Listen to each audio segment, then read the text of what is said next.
বাড়িয়ে নেবে সবাই। আর একবার বলছি, মিছিলের গ্যাপটা বাড়িয়ে নেবে। প্রত্যেকের হাতে মশাল চলছে, মিছিলের গ্যাপটা একটু বাড়িয়ে নেবে।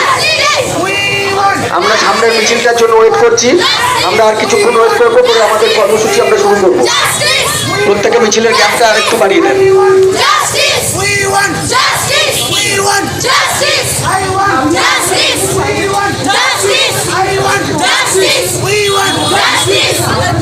তোমার ভয় নাই, তোমার ভয় নাই,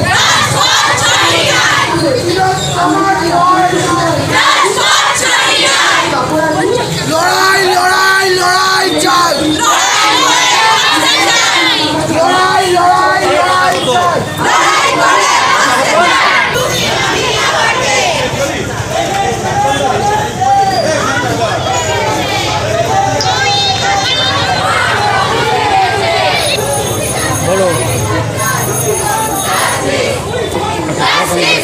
আচ্ছা, আমাদের সামনে যে আমাদের মিছিলটা ছিল ওটা শেষ হয়ে গেছে।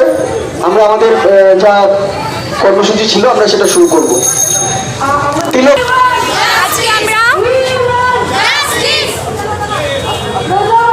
আজকে আমরা 8ই সেপ্টেম্বরে 1 মাস হতে চললো, এখনো পর্যন্ত কোনো বিচার পেলাম না। এমনকি বিচারের আশা পর্যন্ত এখন আমাদের মধ্যে নেই। তো আমরা আজকে আবার একত্রিত হয়েছি সবাই এই আন্দোলনে, এই প্রতিবাদে। এটা চলতেই থাকবে।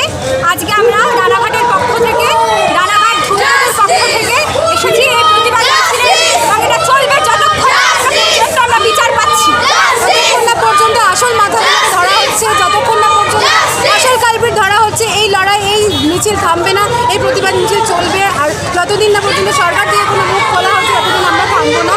আমরা শেষ দেখেই ছাড়বো, এই মিছিল চলছে, চলবে।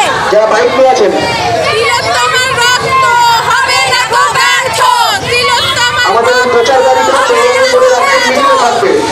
যারা মশাল হাতে আছে তারা স্টপ স্টপ স্টপ। মশাল যাদের হাতে হাতে আছে পুরো বোধ করে কিনে যাও জায়গাটাকে।